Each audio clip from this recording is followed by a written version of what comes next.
മക്കളെ അമാൽഗമേഷന്റെ first question തുടങ്ങുകയാണ്. നമ്മളുടെ ഇതിനകത്ത് രണ്ട് രീതിയിൽ ബാലൻസ് ഷീറ്റ് തന്നിട്ടുണ്ട്. വെർട്ടിക്കൽ ഫോമിലും ഹൊറിസോണ്ടൽ ഫോമിലും നമുക്ക് ബാലൻസ് ഷീറ്റ് ഇവിടെ തന്നിട്ടുണ്ട്. ഏത് മെത്തേഡ് വേണമെങ്കിലും വെച്ച് നമുക്ക് പ്രോബ്ലം ചെയ്യാൻ സാധിക്കും. സാധാരണഗതിയിൽ വെർട്ടിക്കൽ ഫോമാണ് ഇപ്പോൾ പുതിയ മെത്തേഡ്. അപ്പോൾ വെർട്ടിക്കൽ ഫോമിലായിരിക്കും ഭൂരിഭാഗം നിങ്ങൾക്ക് എക്സാമിന് ക്വസ്റ്റ്യൻ ഇരിക്കുന്നത്. ഇവിടെ ഇപ്പോൾ രണ്ട് മെത്തേഡിലും തന്നു എന്ന് മാത്രം.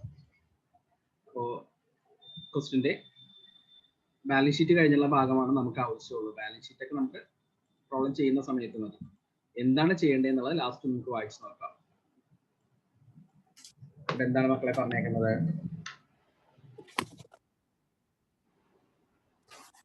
ഉണ്ടാ ഏതൊക്കെ കമ്പനികളാണ് ഇതിനകത്ത് ഉള്ളത് നോക്കിയേ. എ എന്ന് പറയുന്ന കമ്പനിയുണ്ട്, ബി എന്ന് പറയുന്ന കമ്പനിയുണ്ട്. ഇത് രണ്ടും കൂടി എന്ത് ചെയ്തു നിർത്തിയിട്ട് അമാൽഗമേഷൻ അല്ലെ, എ ബി എന്ന് പറയുന്ന ഒരു പുതിയ കമ്പനി രൂപീകരിക്കുകയാണ് അവിടെ ചെയ്യാൻ പോകുന്നത്. പുതിയ കമ്പനിയുടെ പേരെന്താണ്? A B. അപ്പൊ നമ്മൾ ഇങ്ങനെ ഒരു അമാൽഗമേഷന്റെ പ്രോബ്ലം വരുമ്പോൾ ആദ്യം ചെയ്യേണ്ടത് എന്താണ്?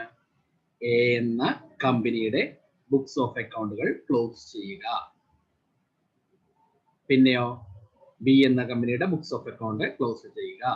പിന്നെ എ ബി എന്ന കമ്പനിയിലെ രണ്ട് കമ്പനിയുടെ അസറ്റും ലയബിലിറ്റിയും കൂടി ചേർത്തുകൊണ്ട് പുതിയ ബാലൻസ് ഷീറ്റ് ചെയ്യുക. ഇതാണ് ചുരുക്കി പറഞ്ഞ ഒരു അമാൽഗമേഷന്റെ പ്രോബ്ലത്തിൽ നമ്മൾ ചെയ്യേണ്ടി വരുന്നത്. അപ്പോ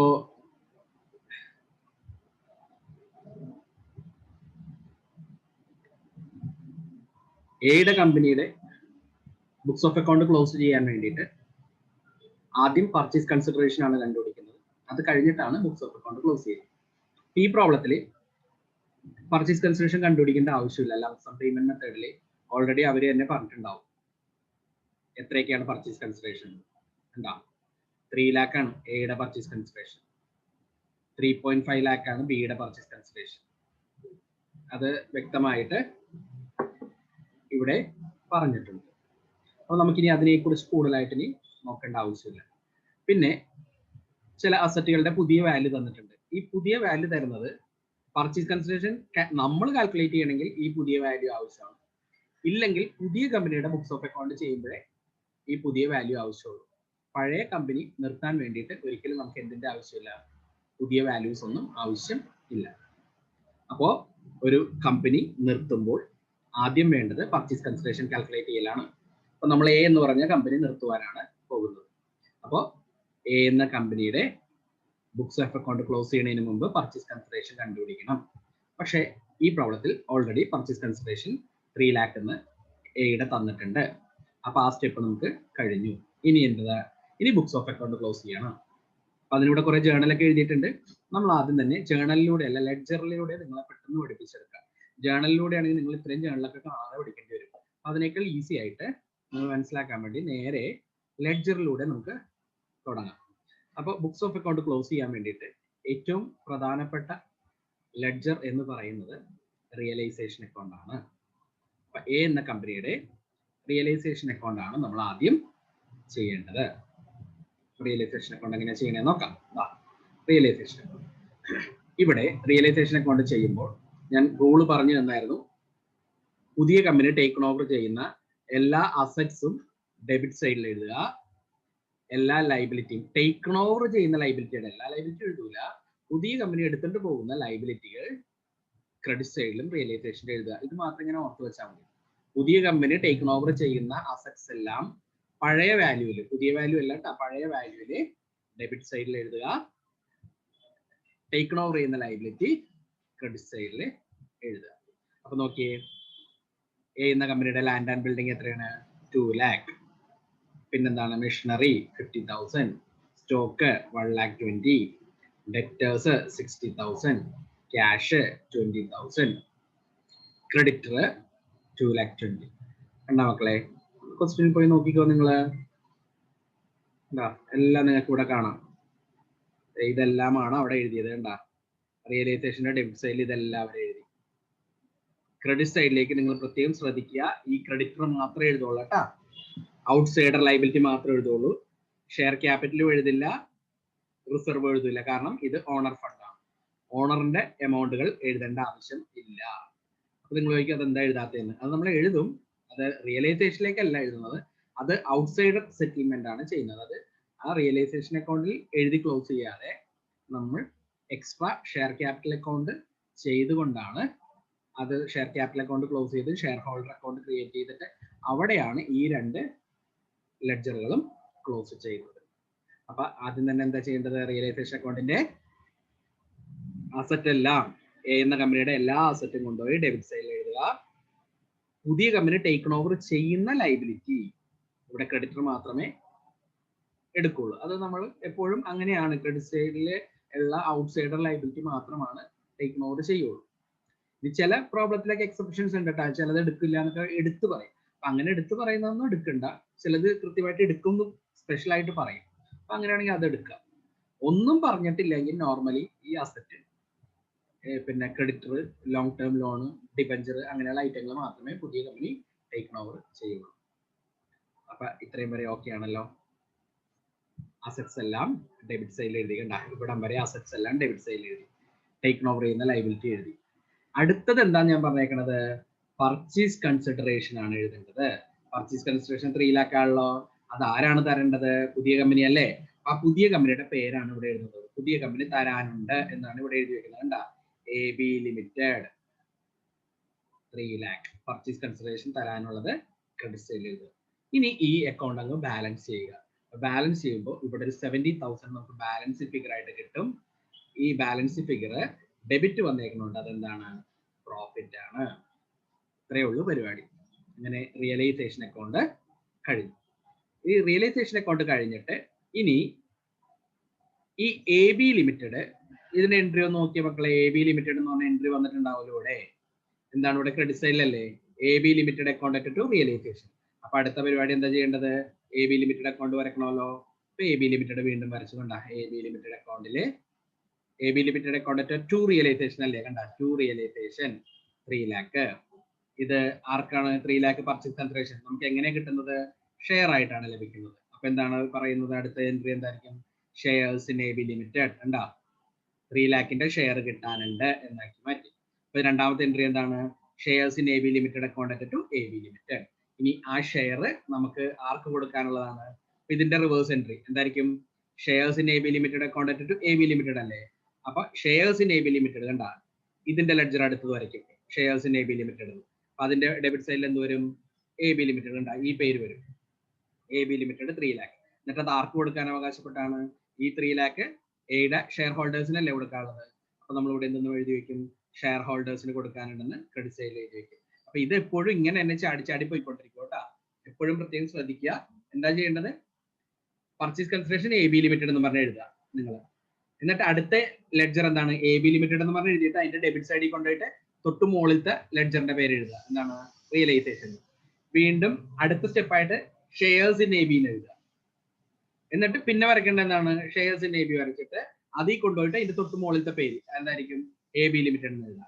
എന്നിട്ട് അത് പിന്നെ ഏത് ലെഡ്ജറിലോട്ട് പാസ്സാകും? ഷെയർ ഹോൾഡറിലോട്ട് വരും, ഷെയർ ഹോൾഡേഴ്സിലോട്ട് പാസ്സാകും. ഇനി അടുത്തത് എന്താ ചെയ്യേണ്ടത്? അപ്പോ ഷെയർ ഹോൾഡർ വരയ്ക്കുക. എന്താ? ഷെയർ ഹോൾഡറിലോട്ട് വീണ്ടും എന്തെന്ന് പറഞ്ഞു വരും? ഷെയർസ് എന്ന് പറഞ്ഞാൽ അത് ഇങ്ങനെ വരും. കണ്ട, 4 ചാട്ടമാണ് ചാടിയത്. നിങ്ങൾ പ്രത്യേകം ശ്രദ്ധിക്കേണ്ട. അത് ഈ കിടക്കുന്ന 3 lakh ആണ് ഇങ്ങോട്ടേക്ക് ചാടി വന്നത്. എന്തെന്ന് പറഞ്ഞേ? റിയലൈസേഷൻ.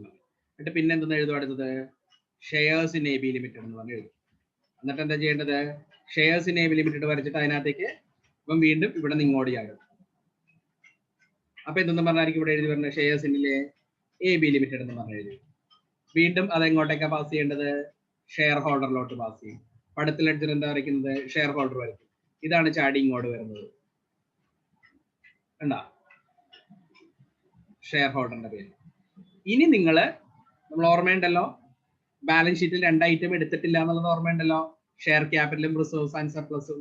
കണ്ടാ, അത് ക്രെഡിറ്റ് സൈഡിലേക്ക് എഴുതുക. ഇപ്പോ റിയലൈസേഷനിൽ കിട്ടിയ ലാഭം ഉണ്ടല്ലോ, ആ ലാഭം കൂടി ക്രെഡിറ്റ് സൈഡിലേക്ക് എഴുതുമ്പോൾ ഈ ഷെയർ ഹോൾഡർ അക്കൗണ്ട് ക്ലോസ്.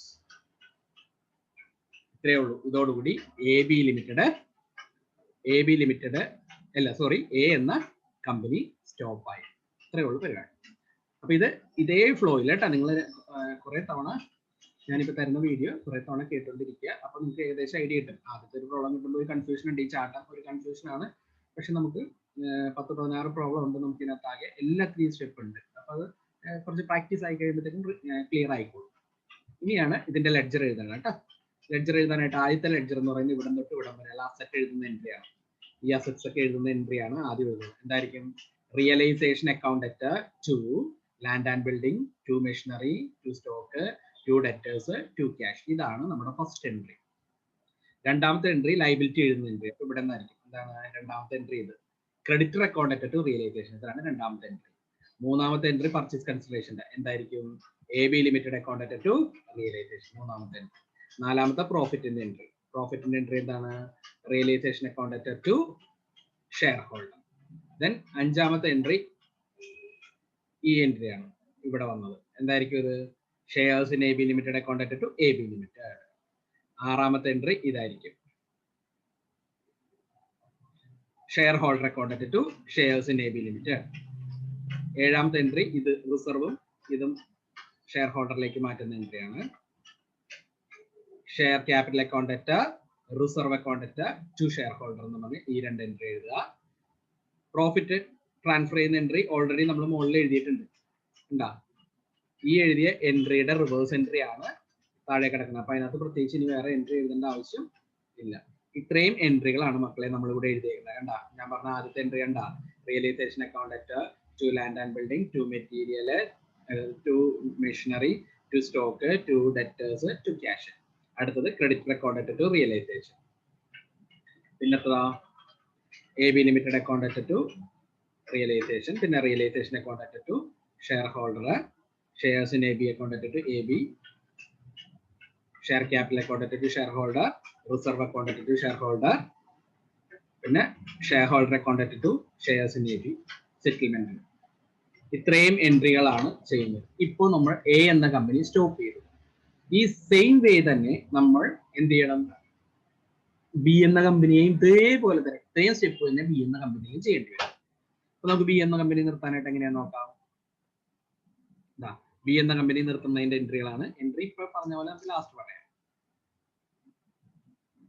ഇത് B എന്ന കമ്പനി നിർത്തുന്ന എൻട്രികൾ. ഇത് ബിയുടെ ബുക്കിലാണ് കേട്ടോ ചെയ്യുന്നത്.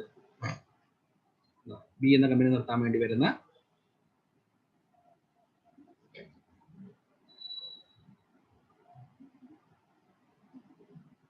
ബിയുടെ റിയലൈസേഷൻ അക്കൗണ്ട്.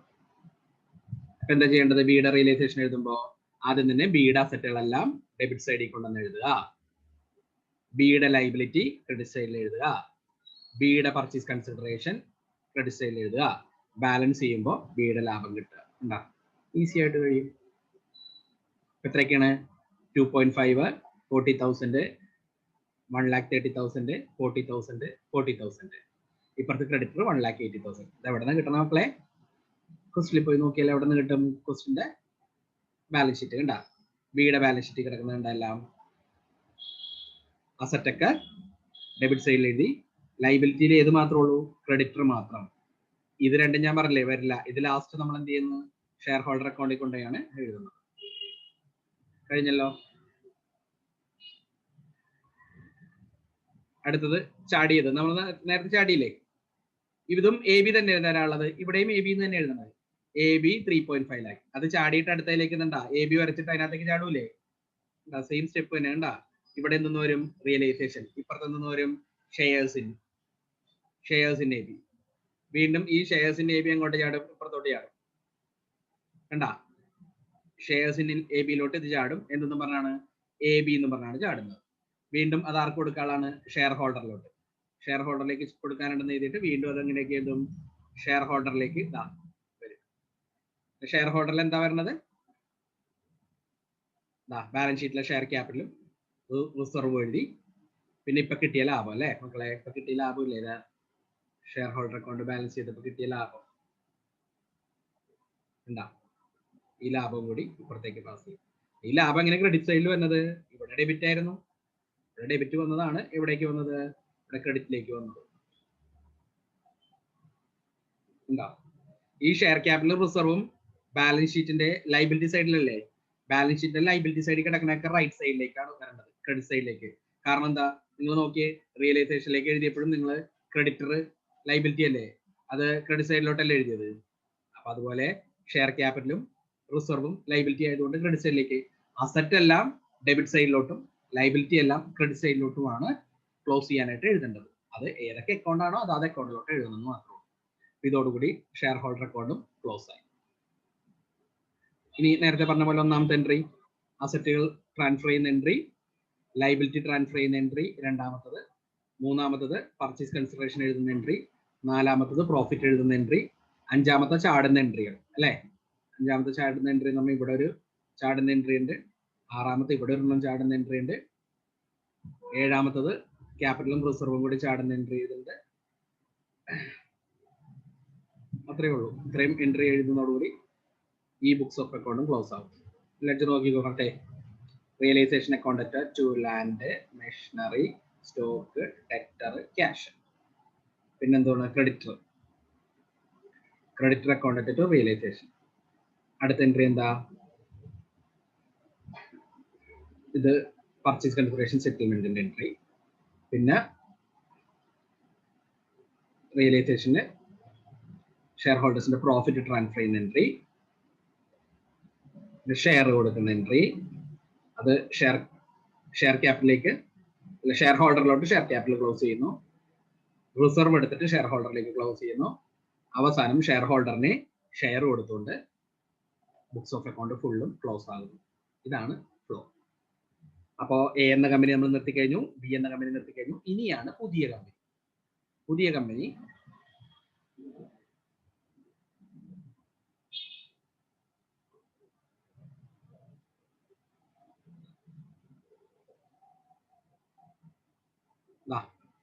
പുതിയ കമ്പനിയിൽ എഴുതുമ്പോൾ ആദ്യത്തെ എൻട്രി എപ്പോഴും പ്രത്യേകം ശ്രദ്ധിക്കുക, business purchase account at to liquidator of A, liquidator of B. ഇതാണ് ആദ്യത്തെ എൻട്രി. പുതിയ ഇതില് നമ്മൾ ലെഡ്ജർ ഒന്നും ചെയ്യാനില്ല, നേരെ എൻട്രി മാത്രമേ വരിക. അത് പുതിയ കമ്പനിയിൽ ബിസിനസ് പർച്ചേസ് കണ്ട, ബിസിനസ് ഇവർ മേടിച്ചെടുത്തു. പുതിയ കമ്പനി മേടിക്കുകയല്ലേ ചെയ്തത്, രണ്ട് ബിസിനസ്സും കൂടി മേടിച്ചത് എത്രയാണ്, ഒന്നാമത്തെ ബിസിനസ് 3 lakhനും രണ്ടാമത്തെ ബിസിനസ് 3,50,000 വെച്ചിട്ട്. അപ്പൊ അങ്ങനെ മൊത്തം എത്ര രൂപയ്ക്ക് മേടിച്ചത്, രണ്ട് ബിസിനസ്സും കൂടി 6,50,000 മേടിച്ചു. ഇനിയാണ് അടുത്ത എൻട്രി എഴുതേണ്ടത്. ഇതാണ് പ്രത്യേകം ശ്രദ്ധിക്കേണ്ടത്. ഇത് എ എന്ന കമ്പനി എടുക്കുന്ന എൻട്രി ആണ് കേട്ടോ. എയുടെ അസറ്റ് എല്ലാം ഡെബിറ്റ് ചെയ്യുക, എയുടെ അസറ്റ് എല്ലാം ഡെബിറ്റ് ചെയ്യുക. ഗുഡ്വില്ല് മാത്രം ഡെബിറ്റ് ചെയ്യേണ്ട കേട്ടോ, ഗുഡ്വില്ല് ഒഴിച്ച് ബാക്കി എല്ലാ അസറ്റും ഡെബിറ്റ് ചെയ്യുക. ശ്രദ്ധിച്ചോട്ടാ. ടേക്കൺ ഓവർ ചെയ്യുന്ന ലൈബിലിറ്റി ക്രെഡിറ്റ് ചെയ്യുക, പർച്ചേസ് കൺസിഡറേഷൻ ക്രെഡിറ്റ് ചെയ്യുക. ഇതാണ് പരിപാടി. എന്തൊക്കെ ചെയ്യേണ്ടത്, എല്ലാ അസറ്റും ഡെബിറ്റ് സൈഡിൽ എഴുതുക. അതായത് എ എന്ന കമ്പനിയുടെ കയ്യിൽ നിന്നും എ ബി എന്ന പുതിയ കമ്പനിക്ക് കിട്ടിയ എല്ലാ അസറ്റും ഡെബിറ്റിൽ എഴുതുക. അപ്പൊ ലാൻഡ് കിട്ടി, മെഷീനറി കിട്ടി, സ്റ്റോക്ക് കിട്ടി, ഡെറ്റർ കിട്ടി, ക്യാഷ് കിട്ടി. അപ്പൊ അതെല്ലാം ഡെറ്റർ ഡെറ്റർ ഡെറ്റർ എന്ന് പറഞ്ഞ് എഴുതുക. ടു പിന്നെ എന്തും കൂടി കിട്ടി, ഒരു ക്രെഡിറ്ററിനെ കൂടി കിട്ടി, ഒരു ലൈബിലിറ്റി കിട്ടി. അപ്പൊ ലൈബിലിറ്റിനെ മാത്രം ക്രെഡിറ്റ് സൈഡിൽ എഴുതുക. പിന്നെ എത്ര രൂപക്കാണ് എയിനെ മേടിച്ചത്, 3 ലക്ഷത്തിനല്ലേ. അപ്പൊ ബിസിനസ് പർച്ചേസ് എന്ന് പറഞ്ഞത് എഴുതുന്നത് എന്നും പറഞ്ഞാണ് ബി ഇവിടുത്തെ ഡെബിറ്റ്. ഈ ഡെബിറ്റ് ബിസിനസ് പർച്ചേസ് ആണ്, ഇങ്ങോട്ട് ക്രെഡിറ്റ് ആകുന്നത്. അപ്പൊ നിങ്ങളവർക്ക് ഇവിടെ ഡെബിറ്റ് 6.5 ഉണ്ടെന്ന്, 6.5 രണ്ട് കമ്പനിയുടെയും കൂടിയാണ്. നമ്മളിവിടെ ക്രെഡിറ്റ് ചെയ്യുമ്പോൾ ഒരു കമ്പനിയുടെ മാത്രം ഇട്ടാൽ മതി, 3 lakhs. ഇനി ഈ രണ്ടും കൂടി ഒന്ന് കൂട്ടി നോക്കിയ മക്കളെ, ഇവിടെ 5,20,000 അല്ലേ വരുന്നത്. ഇപ്പുറത്തെ സൈഡിൽ ഈ ഇത്ര ഐറ്റങ്ങളല്ലേ നമ്മൾ എഴുതിയിട്ടില്ല, ഗുഡ്വില്ല് എഴുതിയിട്ടില്ല കേട്ടാ. ഇതെല്ലാം കൂടി കൂട്ടുമ്പോൾ നമുക്ക് 4,70,000 രൂപ ഡെബിറ്റിൽ വരുള്ളൂ. ഡെബിറ്റിലെ ഈ ഇത്രയും ഐറ്റങ്ങളെല്ലാം കൂടി കൂട്ടുമ്പോൾ 4,70,000 ഡെബിറ്റും ക്രെഡിറ്റിൽ 5,20,000. പക്ഷെ ജേണൽ എപ്പോഴും ടാലി ആകുമല്ലോ. അപ്പൊ ഇവിടെ ഒരു 50,000 കുറവുണ്ട്. ഡെബിറ്റിൽ 50,000 കുറവായതുകൊണ്ട് അതിനെ നമ്മൾ ഗുഡ്വിൽ എന്ന് എഴുതി വരും. അപ്പോൾ ഈ ഇത് ബാലൻസ് ചെയ്തിട്ടാണ് കിട്ടുന്നത്. നമ്മൾ ഒരിക്കലും ജേണൽ ബാലൻസ് ചെയ്ത് എഴുതാറില്ല, പക്ഷെ ഇവിടെ അങ്ങനെ ചെയ്യുന്നത്. ടേക്കൺ ഓവർ ചെയ്യുന്ന അസറ്റ് എല്ലാം ഡെബിറ്റ് ചെയ്യുക, ടേക്കൺ ഓവർ ചെയ്യുന്ന ലൈബിലിറ്റി ക്രെഡിറ്റ് ചെയ്യുക, പർച്ചേസ് കൺസിഡറേഷൻ ബിസിനസ് പർച്ചേസ് എന്ന് പറഞ്ഞ് ക്രെഡിറ്റ് ചെയ്യുക. എന്നിട്ട് ഡെബിറ്റും ക്രെഡിറ്റും കൂടി നിങ്ങൾ എന്ത് ചെയ്യണം, ടാലി ആണോ നോക്കണം. ഏതെങ്കിലും ഒരു സൈഡ് കുറവുണ്ടാകും. ഡെബിറ്റിലാണ് കുറവെങ്കിൽ നമ്മൾ അതിന്റെ നേരെ ഗുഡ്വിൽ എന്ന് എഴുതും. ഇത് ചിലപ്പോൾ ക്രെഡിറ്റിലും വരാം, ക്രെഡിറ്റ് സൈഡിലും കുറവ് വരാം. ക്രെഡിറ്റ് സൈഡിൽ കുറവ് വന്നാൽ അതിനെ നമ്മൾ ക്യാപിറ്റൽ റിസർവ് നൽകും. അടുത്ത പ്രോബ്ലത്തിൽ ക്രെഡിറ്റ് സൈഡ് കുറവ് വരുന്നുണ്ട്. അപ്പൊ അങ്ങനെ നമുക്ക് മനസ്സിലാക്കിയെടുക്കാം. അപ്പൊ ഡെബിറ്റ് സൈഡ് ആണ് ഡിഫറൻസ് വരികയെങ്കിൽ ആ ഡിഫറൻസ് എമൗണ്ടിനെ നമ്മൾ ഗുഡ്വിൽ എന്ന് എഴുതിയേക്കണം. ക്രെഡിറ്റ് സൈഡ് ആണ് വരികയെങ്കിൽ അതിനെ നമ്മൾ ക്യാപിറ്റൽ റിസർവ് എന്ന് എഴുതിയേക്കണം. പിന്നെ ഇവിടെ പ്രത്യേകം ശ്രദ്ധിക്കുക, ഇവിടെ എഴുതുന്ന എല്ലാ അസറ്റിന്റെ വില പുതിയ വിലകളായിരിക്കണം. പുതിയ വിലകൾ തന്നിട്ടുണ്ടെങ്കിൽ ആ പുതിയത് തന്നെ എഴുതണം, പഴയ ബാലൻസ് ഷീറ്റ് ഒക്കെ എഴുതരുത്. അപ്പൊ നമ്മൾ നോക്കിയേ, ലാൻഡ് ആൻഡ് ബിൽഡിംഗ് കൂടെ 2:20 അല്ലേ എഴുതിയേക്കണം മക്കളെ. ക്വസ്റ്റ്യൻ പോയി എടുത്ത് നോക്കിയേ നിങ്ങള്. ക്വസ്റ്റ്യനിൽ ശരിക്കും പറഞ്ഞാൽ ലാൻഡ് ആൻഡ് ബിൽഡിംഗ് എന്ന് പറയുന്നത് 2 ലക്ഷം ഉള്ളു കണ്ട. പക്ഷെ ഇവിടെ 2:20 എഴുതിയല്ലോ.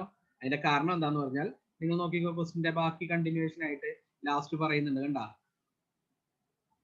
എ എന്ന കമ്പനിയുടെ ലാൻഡ് ആൻഡ് ബിൽഡിംഗ് 2,20,000, ബിയുടെ 2,60,000 ആണെന്ന് പറയുന്നുണ്ട്. അപ്പൊ പുതിയ വില ഇവിടെ തന്നിട്ടുണ്ട്. തന്നത് കൊണ്ടാണ് നമ്മൾ എഴുതിയത്. ബാക്കിയുള്ള അസറ്റുകളൊക്കെ നിങ്ങൾ നോക്കിക്കോ, 50,000, 1,20,000, 60,000, 20,000 ഇതൊക്കെ ഇത് തന്നെ എഴുതിയേക്കുന്നത്. കാരണം എന്താണ്, അതിന്റെ ഒന്നും പുതുക്കിയ വില തന്നിട്ടില്ല. പുതുക്കിയ വില തന്നിട്ടുണ്ടെങ്കിൽ പഴയ വില തന്നെ എഴുതാം, പുതിയ വില തന്നിട്ടുണ്ടെങ്കിൽ പുതിയത് തന്നെ എഴുതിയിരിക്കണം. നോക്കിക്കോമ്പോ കണ്ടാ, 2,20,000 മാത്രമാണ് പുതിയതുള്ളൂ, ബാക്കിയുള്ളതൊക്കെ സെയിം തന്നെ എഴുതുക. അങ്ങനെ ഒന്നാമത്തെ കമ്പനിയുടെ അസറ്റുകൾ മേടിച്ചെടുത്തു. ഇനി അവർക്ക് ഷെയർ കൊടുക്കുന്ന എൻട്രി, ഒന്നാമത്തെ കമ്പനിയുടെ ഷെയർ കൊടുക്കുന്ന എൻട്രി. ഒന്നാമത്തെ കമ്പനിക്ക് ഷെയർ കൊടുക്കുന്ന എൻട്രി എന്താണ്? Liquidator of A accountant to share capital. എന്താ, 3 ലക്ഷം രൂപയുടെ ഷെയർ ക്യാപിറ്റൽ കൊടുത്തു. കൊടുക്കുന്ന എൻട്രി പഠിച്ചോട്ടെ, ഇത് ഇങ്ങനെയാണ്, അത് പഠിച്ചു വെച്ചേക്ക്. Liquidator of A accountant to share capital 3 ലക്ഷം രൂപ. ഇതോടുകൂടി എ എന്ന കമ്പനിനെ പുതിയ കമ്പനി ടേക്ക് ഓവർ ചെയ്തിട്ടാ. സെയിം സ്റ്റെപ്പ് തന്നെ ബി എന്ന കമ്പനിനെ ടേക്ക് ഓവർ ചെയ്യും. കണ്ടാ, ബിയുടെ എല്ലാ അസറ്റുകളും ഡെബിറ്റ് ചെയ്തു, പിന്നെ ടേക്ക് ഓവർ ചെയ്യുന്ന ക്രെഡിറ്ററും ചെയ്തു, പർച്ചേസ് കൺസിഡറേഷൻ എഴുതി. ഡിഫറൻസ് 20,000 രൂപയാണ് ഇവിടെ ഡിഫറൻസ് വന്നത്. അതിന്റെ നേരെ ഗുഡ് വിൽ എന്ന് എഴുതി. എന്നിട്ട് അവര് ഷെയർ കൊടുക്കുന്ന എൻട്രി എന്തായിരിക്കും? അവർക്ക് ഷെയർ കൊടുത്തത് liquidator of B accountant to share capital. ആണ് ഇവിടെ liquidator of A accountant to share capital എഴുതി, ബിനെ എടുക്കുമ്പോൾ liquidator of B accountant to share capital എഴുതി. ഇതോടുകൂടി നമ്മുടെ ബിസിനസ് ടേക്ക് ഓവർ ചെയ്ത് കഴിഞ്ഞു. ഇനി നമുക്ക് എന്ത് ചെയ്യാം? എല്ലാ ബാലൻസ് ഷീറ്റിലെ എല്ലാ ഐറ്റങ്ങളും കൂടി ഇനി എന്ത് ചെയ്താൽ മതി? ആഡ് ചെയ്ത് എഴുതിയാൽ മതി. നിങ്ങൾ ശ്രദ്ധിച്ച് നോക്കിയേ, എന്തൊക്കെയാണ് ഇവിടെ ഉള്ളത് നോക്കിയേ. ഷെയർ ക്യാപിറ്റൽ ആദ്യം വേണ്ടത് ഷെയർ ക്യാപിറ്റൽ അല്ലേ? ഇവിടെ എന്തൊക്കെയുണ്ട് ഷെയർ ക്യാപിറ്റൽ? 3.5 ലാഖും ഷെയർ ക്യാപിറ്റൽ ഉണ്ട്, ഇവിടെ 3 ലാഖും ഉണ്ട്. രണ്ടും കൂടി കൂട്ടുമ്പോൾ എത്രയാണ്? 6.5 ലാഖ് ഉണ്ടാകും. അതാണ് പുതിയ ബാലൻസ് ഷീറ്റിൽ ഇതാണ് ഷെയർ ക്യാപിറ്റൽ 6.5 ലാഖ്. പിന്നെ ക്രെഡിറ്റർ എന്ന് പറയുമ്പോൾ എന്താണ്? ബിയുടെ ക്രെഡിറ്റർ 1,80,000, എയുടെ ക്രെഡിറ്റർ എത്രയാണ്? 2,20,000. അപ്പോൾ 1,80,000 2,20,000 കൂട്ടുമ്പോൾ എത്രയാണ്? 4 ലക്ഷം. ഇതായിരിക്കും പുതിയ ബാലൻസ് ഷീറ്റിൽ ക്രെഡിറ്റർ എന്ന് പറഞ്ഞ രീതിയാണ്. കണ്ടാ, 4 ലക്ഷം. ഇനി അടുത്തത് എന്താണ്? ബാലൻസ് ഷീറ്റിലേക്ക് വരുമ്പോൾ അസറ്റ് എഴുതുമ്പോൾ എങ്ങനെ വരും? ടാഞ്ചിബിൾ അസറ്റ്, നോട്ട്സ് ടു അക്കൗണ്ടിൽ ടാഞ്ചിബിൾ അസറ്റ് എഴുതുക. എന്താ? Land and building, 2 land and building കൂടി കൂട്ടിയിട്ട് പുതിയ വിലകൾ തമ്മിൽ. പിന്നെ മെഷീനറിയ, 2 മെഷീനറിയും കൂടി ആഡ് ചെയ്ത് 90.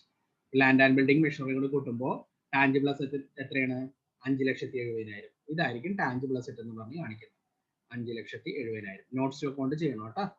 നമ്മൾ ചെയ്തിട്ടുണ്ടല്ലോ ബാലൻസ് ഷീറ്റിന്റെ പ്രോബ്ലം, ഡീറ്റെയിൽ ആയിട്ട് നമ്മൾ കഴിഞ്ഞ സെമ്മിൽ പഠിച്ചിട്ടുണ്ട്. അത് സെയിം തന്നെയാണ്, നമുക്കത് ചെയ്യാൻ ഈസിയാണ്. വെറുതെ ഇതെല്ലാം കൂടി ടോട്ടൽ ചെയ്താൽ മതി. ഇനി ഇൻടാഞ്ചിബിൾ അസറ്റ് എന്ന് പറഞ്ഞാൽ ഗുഡ് ബിൽ അല്ലേ? 2 പേരുടെ ഗുഡ് ബില്ലും കൂടി ആഡ് ചെയ്തേക്കുന്നതാണ്.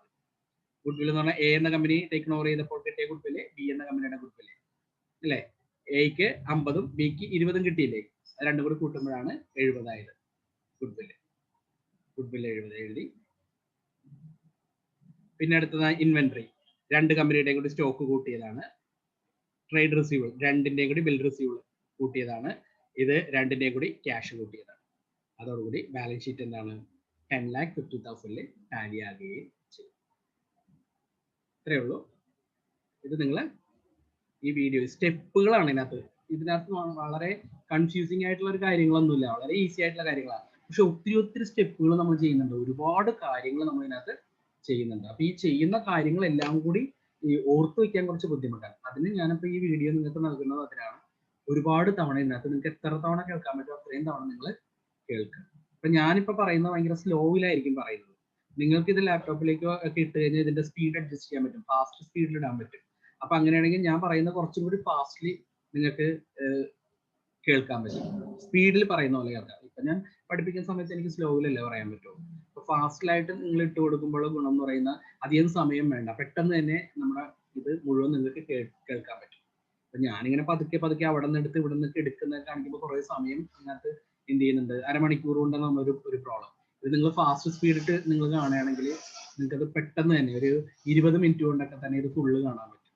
അപ്പൊ അങ്ങനെ ഒരു 5 തവണ കേട്ട് കഴിഞ്ഞാൽ ഈ ചാപ്റ്റർ ഓക്കെ, ഈ ചാപ്റ്ററിന്റെ ശരിക്കും ഫുൾ ഇതും ഇവിടെ തീർന്നു.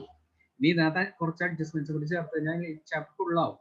അപ്പോൾ ഏറ്റവും മർമ്മപ്രധാനം ഇത് നമ്മൾ ഫസ്റ്റ് പ്രോബ്ലം ആണ്. അപ്പോൾ ഇത് കുറേ തവണ നിങ്ങൾ കേട്ടോളാം, എങ്കിലേ നിങ്ങൾക്കിത് മനസ്സിലാക്കാൻ പറ്റുള്ളൂ.